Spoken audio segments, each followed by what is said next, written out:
Bosman, apa beda capital city, city, atau kota dengan real estate? Kalimat tersebut meluncur dari seorang yang makan sekolah di Harvard, memiliki 3 gelar doktor kepada saya kemarin sore. Yang saya nggak jawab, karena saya nggak nyampe ilmu beginian. Yang dia melanjutkan monolognya setelah itu. Capital city atau ibu kota itu harus ada 2 hal, Mas. Pertama, memiliki utopia. Yang kedua, harus memiliki mystical horizon. Asli otak saya ngeluh kalau sudah berurusan dengan demikian. Saya takut dianggap nyinyir sama orang yang gak paham. Tetapi kalau mereka memiliki kenetralan berpikir, bisa melihat ini hanya sebuah muscle knowledge atau otot pengetahuan yang lain. Misalnya pejabat sekarang, otot pengetahuannya masih pakai Keynesian monetary policy-nya dan pakai BUMN sebagai motor penggeraknya. Ya nggak apa-apa juga. Dalam serial Cara Cerdas Bernegara versi Bosman, yang kita kasih lihat kalau kita ini adalah ekonominya post Keynesian. Sesudah Keynesian, kita pakai New Economic Model yang sangat adaptif terhadap perubahan zaman, terutama generasi Y, generasi milenial, dan generasi Z yang disebut generasi connected yang sangat digital. Sama halnya dengan pertanyaan di awal, apa beda ibu kota, kota,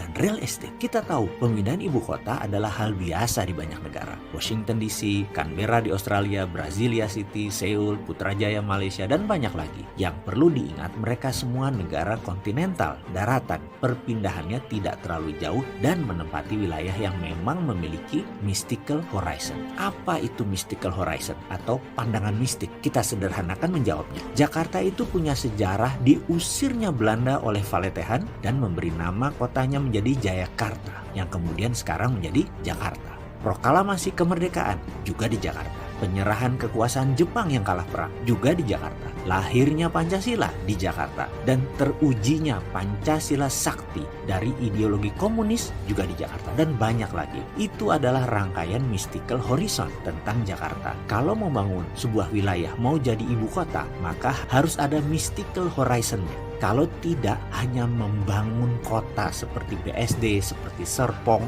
seperti kota Seattle di Amerika. Itu memang didesain kota dari nol. Kalau Mekarta itu real estate, bukan kota. Jangan GR deh urusan Mekarta ya. Kembali ke pertanyaan di awal video. Jadi mana mystical horizon-nya yang di Kalimantan Timur itu? Ayo kita gali. Ada tempat bertapanya Gajah Mada misalnya. Atau tempat Wali Songo, atau tempat Belanda meletakkan hartanya. Apa deh? Diciptakan kayak Singapura dengan Merlion-nya. Duyung dengan kepala singanya. Bahkan Singapura demi menciptakan mystical horizon mengklaim Raja Prameswara, Raja Sriwijaya sebagai founding father penemu kota singa itu. Jadi sekedar pengingat, daripada nanti dibilang hanya membangun real estate, kan gak enak sama cucu kita. Mana mystical horizon-nya?